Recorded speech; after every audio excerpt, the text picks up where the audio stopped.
Assalamualaikum warahmatullahi wabarakatuh. Kembali lagi di channel Delona Adelwia. Kali ini aku kedatangan narasumber yang berasal dari kota mana nih, Mbak? Purwokerto aja. Purwokerto. Kenalan dulu, namanya Eva. Mbak Eva. Oke, kali ini Mbak Eva mau menceritakan tentang kisah horor tentang apa nih, Mbak? Pengalaman pribadi ya. Kayak pengalaman pribadi Itu kejadiannya sih udah di tahun berapa?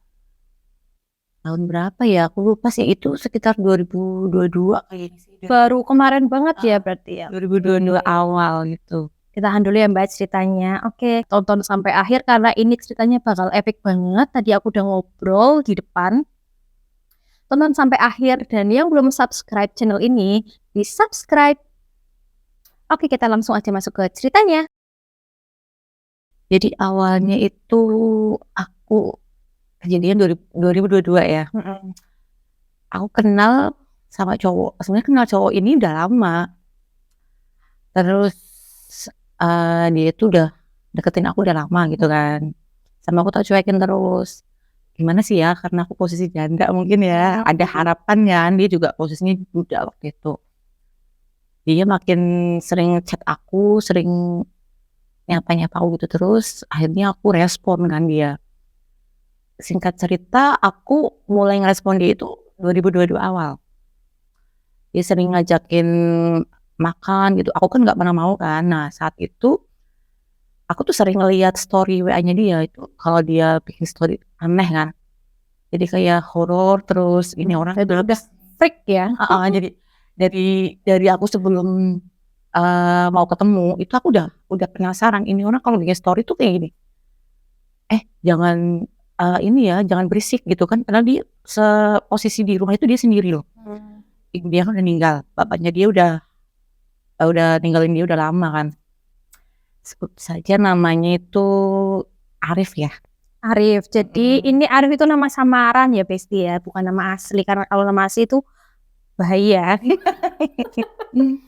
Nah, singkat cerita, kejadian waktu itu aku sering lah ya chattingan sama dia, ngajak ngobrol, dia bilang gini, ingin nikahin aku, ingin serius sama aku. Oke lah kalau kamu ingin serius sama aku juga harus ingin kenal dulu kan sama dia kan. Nah, tapi setiap kali dia bikin story tuh aneh-aneh, bikin aku tuh penasaran. Aku kan juga orangnya emang senang dunia kayak gitu kan, dunia horor-horor gitu. Dia tuh selalu bikin story, jangan berisik ya malam-malam. Terus apalagi kalau dia mau tidur tuh Pendekatnya. ini orang apalagi setiap kali dia mau tidur mesti selalu ngomong jangan ganggu aku ya. Apa namanya, terus bikin story lagi, kadang tuh mamanya katanya datang, padahal udah meninggal mamanya kan. Akhirnya aku penasaran, dia cerita segala macem, pengen nikahin aku, tapi dia curhat sama aku dulu. Kamu mau nikah nggak sama aku? Emang kamu beneran udah duda? Iya, aku udah cerai sama istri aku, gini segala macem. Terus di situ tuh dia tuh cerita segala macam kan, ibunya meninggal katanya gara-gara istrinya. Gara-gara mantan istri Mas Arif ini. Katanya gara-gara mantan istrinya. Aku makin penasaran kan, aku makin ingin tahu tentang dia lebih dalam lagi. Aku tanya. Terus ibunya meninggal itu kan katanya nggak ketahuan. Dia bilang katanya meninggal itu karena waktu itu dia itu lagi disuruh sama mantan istrinya suruh jemput mantan istrinya kemana gitu kan. Akhirnya dia ninggalin ibunya sendirian di rumah. Dia pulang-pulang udah nggak ada ibunya. Terus singkat cerita, aku akhirnya kan ngobrol nih. Waktu itu sempet dia minta ditemenin nyari rumah. Ternyata temenin sama aku. Dia bilang aku udah mau beli rumah loh. Nanti kalau kamu mau nikah sama aku udah ada rumah. Oh oke kan, otomatis itu udah ada pandangan kan buat ke depan kan buat aku. Aku temenin lah dia nyari rumah segala macem, dia cerita. Terus habis itu intinya dia tuh menyalahkan mantan istrinya kan. Jadi putar-putar sih. Dia nggak mau menyalahkan mantan istri. Iya, menyalahkan mantan istrinya intinya gitu kan ya. Tapi sebelum aku ketemu tuh aku nyebut dia ke rumah dulu. Aku datang ke rumahnya, itu rumahnya kan dibikin jalan kan.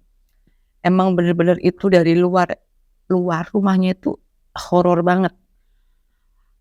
Bangunan lama lah ya. Tapi depan rumah sama samping sampai ke belakang tuh rumput-rumput udah tinggi-tinggi semua. Kebun mungkin. Dibilang kebun ya bukan sih, karena dia nggak bisa ngerawat rumah gitu kan. Oh, iya. Habis itu aku masuklah ke rumah, bener-bener aku lihat rumahnya tuh kayak rumah 30 tahun nggak dipakai, sumpah kotor banget. Nah di situ aku udah setiap masuk ruangan aku kan ngecek sampai ke dapur kan, bener-bener emang horor banget rumahnya. Aku nanya, "Loh ibumu sering datang apa?" "Hampir setiap malam," dia bilang gitu. Hampir setiap malam mamanya datang ke situ. Terus aku bilang gini, "Pantes aja, hantu betah di rumah kamu ya, orang rumah kamu kayak gini bentuknya kan." Nah habis itu, udahlah beberapa hari lagi, dia cerita sama aku, katanya pengen nikah sama aku tapi nggak bisa bangun. Nggak bisa bangun.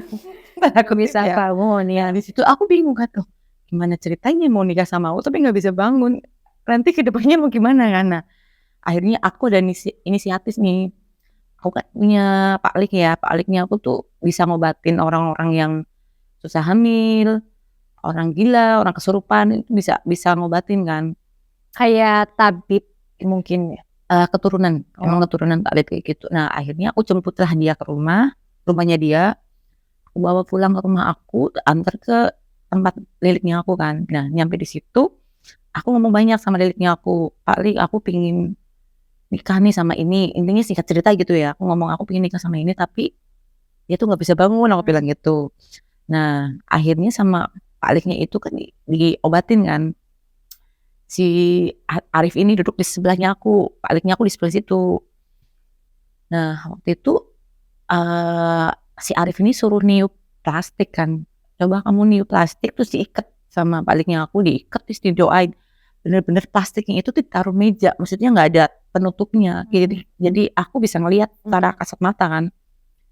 Di dalam plastik itu, nafasnya dia itu berubah jadi hitam. Nah pas itu lagi didoain itu, si Arif tuh ketawanya tuh suaranya suara cewek. Aku pikir dia tuh kayaknya nyepelein liliknya aku loh, aku sempet kesinggung kan, "Ih ini orang kok nggak menghargai banget sih, lagi diobatin malah kayak gitu." Nah ternyata palikku ngomong, "Itu yang ketawa bukan Aris tapi Kunti." Hah? Di situ aku takut kan, loh kok bisa sih, paling entar aku ceritain kayak gitu. Sampai si Arif ini nahan ketawa itu sampai nangis karena malu ketahuan di depannya aku kayak gitu kan. Berarti selama ini dia tuh sering kemasukan itu kuntinya itu. Nah akhirnya dia nangis cerita sama Aliknya aku bahwa emang Kunti itu punya nama kan, kuntinya itu punya nama, dia itu emang udah suka sama si Arif tuh dari Arif umur 7 bulan di kandungan ibunya. Jadi kayak udah apa ya, Wis dicupi lah ya bahasa Jawane ya. ya ibaratnya kayak udah dinikah sama setan gitu kan. Nah habis itu dia ketawa terus sampai aku ngomong, "Kok bisa sih Pali kayak gitu?" "Iya itu emang udah dikuasai sama si Kunti itu." Nah terus sama Palikku kan disuruh kan kalau pengen bener-bener sembuh, pengen nikah sama aku harus diobatin.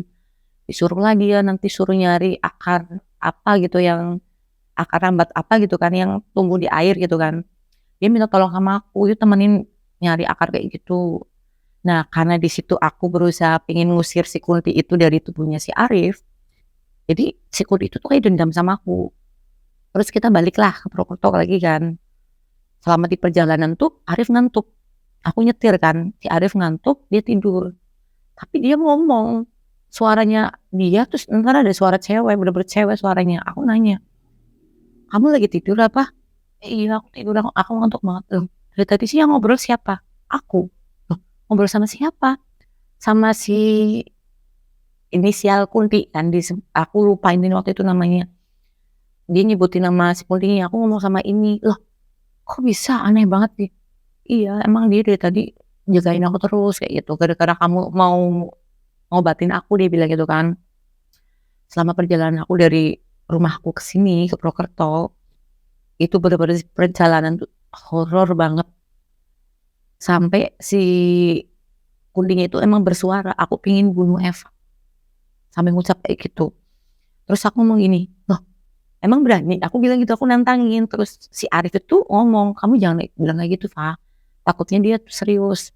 "Enggak lah, nggak mungkin berani lah, mana mungkin bisa nyentuh aku bilang gitu. Nah terus aku ngomong, "Ya udah Rif, kalau kamu ngantuk tidur aja." aku nggak berani tidur. Kalau aku tidur nanti takutnya si Kundi bunuh kamu. Nah, di situ aku makin ketakutan kan, udah pengen cepet-cepet nyampe rumahnya si Arif itu buat nganterin dia.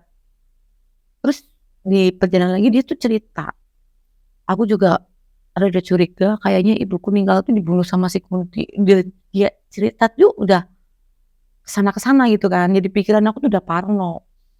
Habis itu aku udah mulai rada ilfeel, kepingin jaga jarak, intinya udah nggak mungkin nih kayaknya aku terusin untuk lebih dekat sama dia lagi kan, karena dia emang mistis, bener-bener mistis kayak orang aku kategorikan dibilang kurang, gimana ya, ya orang kesurupan tapi kayak gitu loh, aneh kan.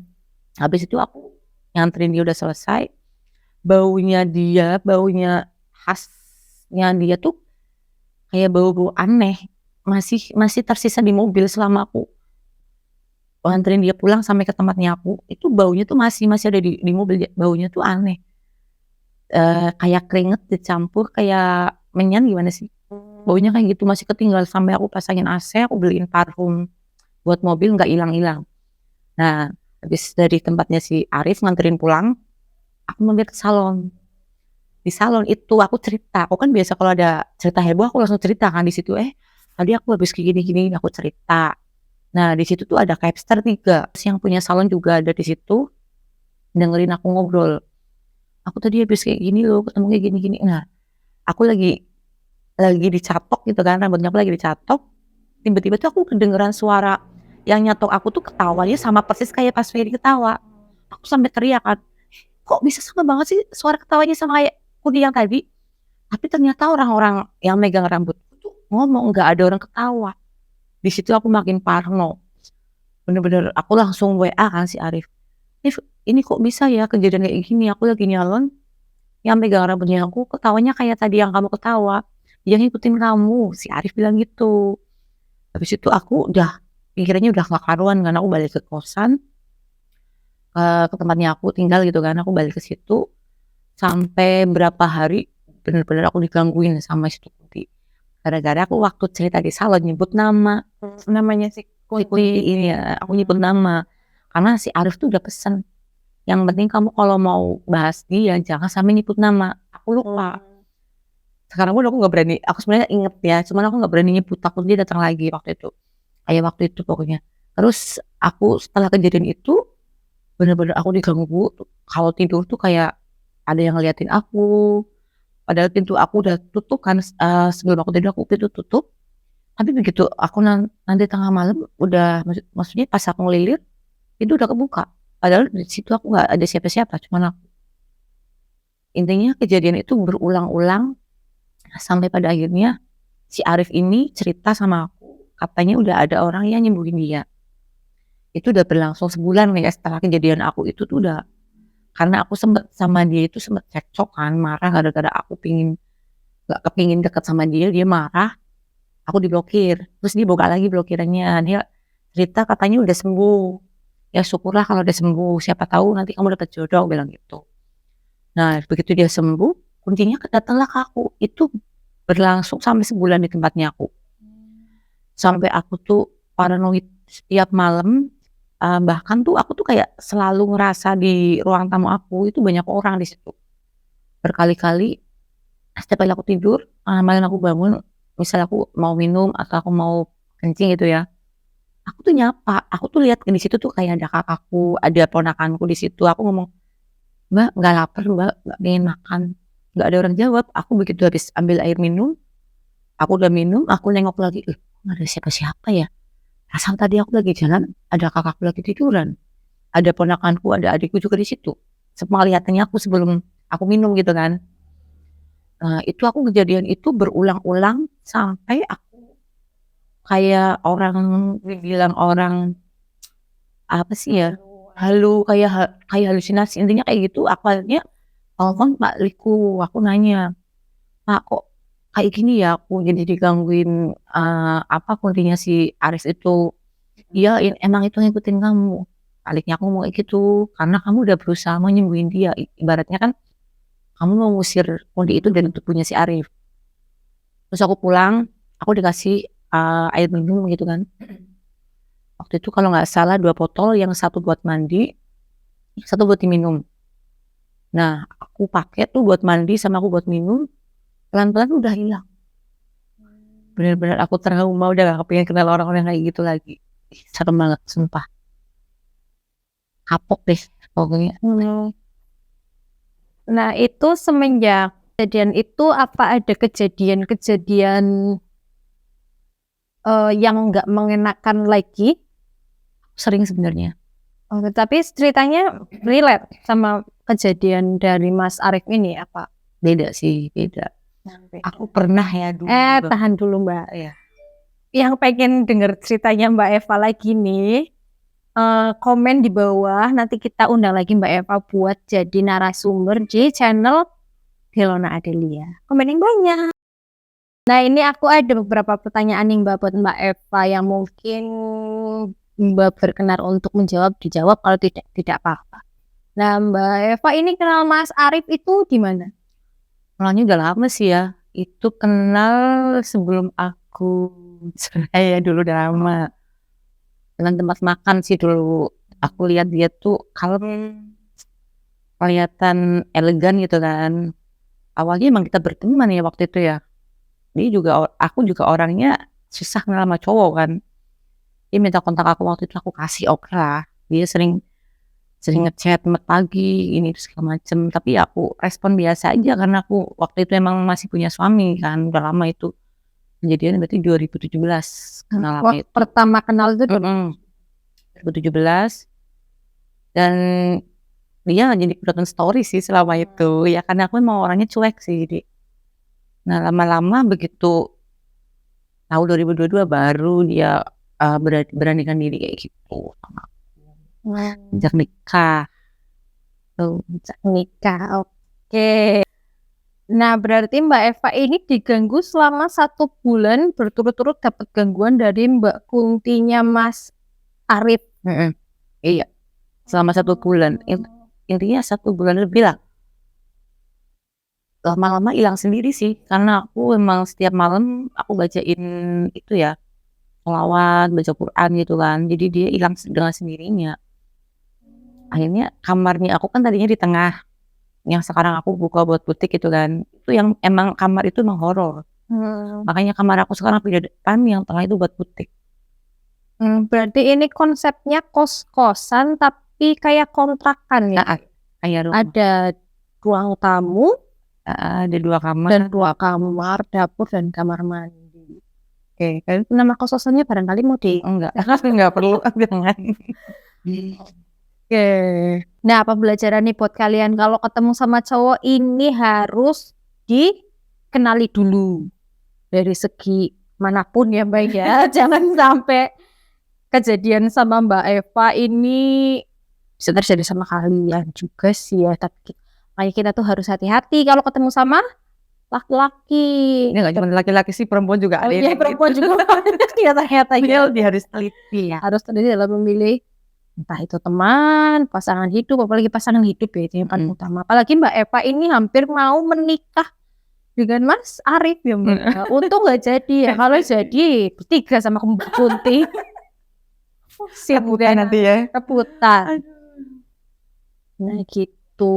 Mungkin itu aja dari Mbak Eva. Kalau ada pesan dan kesan untuk viewer saya nantinya. Pesannya apa ya?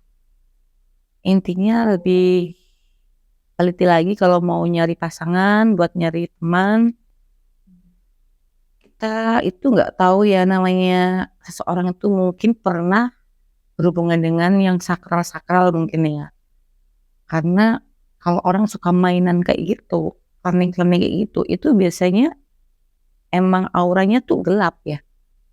Sering buat kejadian-kejadian yang aneh-aneh mesti gitu. Kalau aku sih emang dari dulunya emang bisa ngelihat sih. Oh, berarti Mbak Eva ini sensitif ya? Sensitif aku. Bisa ngerasain juga orang di tempatnya aku ada anak kecil. Di kos-kosan Mbak Eva ada anak kecil, jadi cuma dia nggak pernah ganggu. Tapi yang bisa ngelihat tuh anak yang masih di bawah umur, di bawah 5 tahun. Balita. Itu ada kejadian anaknya customerku waktu itu mau belanja kan, dia baru nyampe pintu, anak kecilnya tuh teriak-teriak pengen pulang. Mama nggak usah masuk, kenapa? Itu ada yang ngeliatin aku terus, anak kecil mainan bola. Nah, aku di situ udah nggak kaget kan, karena aku udah tahu di situ. Terus yang kedua, anaknya temanku sendiri. Waktu itu dia juga nggak berani masuk ke ruang tamu. Dia katanya ngeliat, katanya, ibu ada anak kecil di situ ngeliatin aku dari tadi. Oh, terus temanku kan nanya, emang iya Beb ada anak kecil? Emang ada di sini, cuman nggak pernah ganggu. Cuman kadang suara-suara kayak gitu, mungkin karena aku udah kebal kali ya. Kadang suara misal nih, kayak aku masuk ke ruangan butik itu, sering banget mesti kayak suara hanger baju tuh gerak, retak-retak, padahal nggak ada siapa-siapa, nggak ada angin. Sering sering banget itu hampir. Waktu itu aku sempet cerita, aku kan pernah punya karyawan kan. Dia aku ceritain gini-gini, awalnya dia nggak percaya sama aku. Nah, dia biasa datang kan jam 9 pagi tuh. Dia lagi bersih-bersih, lagi ngelipetin baju gitu. Dia teriak langsung, "Mbak, kok ada suara ya?" kayak gitu. Udah biasa, nggak usah takut. Aduh, aku jadi parno, nggak berani. Orang siang ini juga jam 9 pagi kok, kali malam lah aku bilang gitu. Tapi ganggu gak sih? Enggak, nggak bakal ganggu. Dia cuma pengen kenalan, aku bilang gitu. Emang kayaknya dari sebelum aku nempatin situ deh, semua Udah ada. semua kamar situ emang ada semua. Intinya ya kita yang harus bisa menjaga diri ya dengan sholat, sering baca Quran, pasti harus kayak gitu. Kadang anak kecilnya tuh ngumpet-ngumpetin barang sebenarnya. Sering itu malah Ayo, jahil, cuman nanti sama aku cuma ditegur, nggak usah iseng ya, aku lagi sibuk. Tahu-tahu nongol sendiri. Pulpen sering banget aku misal mau nulis data gitu, data baju gitu kan, aku nyari-nyari nggak ada, sampai sofa tak balik-balik gitu kan, nggak ada. Begitu aku udah ngomel-ngomel, "Udahlah nggak usah diumpet-umpetin, capek aku nyarinya." Begitu berapa detik, aku lihat udah di atas meja. Lalu di atas meja tadi nggak ada pulpen. Itu sering jadi gitu. Entah itu emang kelebihannya aku, apa-apa aku nggak tahu sih. Ya walau alam ya pastinya. Ya jadi Mbak Eva ini juga jualan baju ya Mbak ya, ada butik. Nanti link Instagramnya aku kasih di deskripsi di sini nih. Ya jadi jualan baju apa aja nih Mbak? Baju perempuan? Baju cewek, cowok juga ada ya, cuman kalau cowok stoknya nggak banyak sih, karena aku fokusnya ke cewek. Fashion anak muda terkini pokoknya. Tuh, kasih linknya di deskripsi. Tuh aku kasih linknya di deskripsi ya Besti. Buat kalian yang mau belanja, langsung klik linknya di deskripsi. Nanti aku kasih di. Cukup sekian untuk segmen obrolan malam Jumat ini. Bye bye.